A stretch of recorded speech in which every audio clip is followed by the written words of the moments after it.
I'm going to show you how you can put the two apps on your home screen of your phone. You're going to type in the first one, bcoinwise.co.za. Then you want to click on it. Click on the three dots.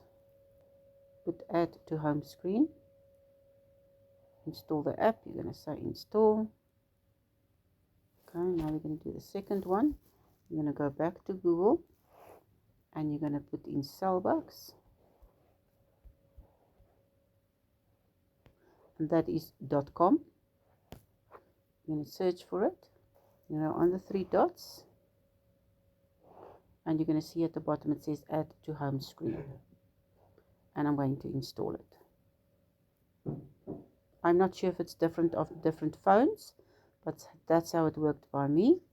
It's busy installing. Let me go look.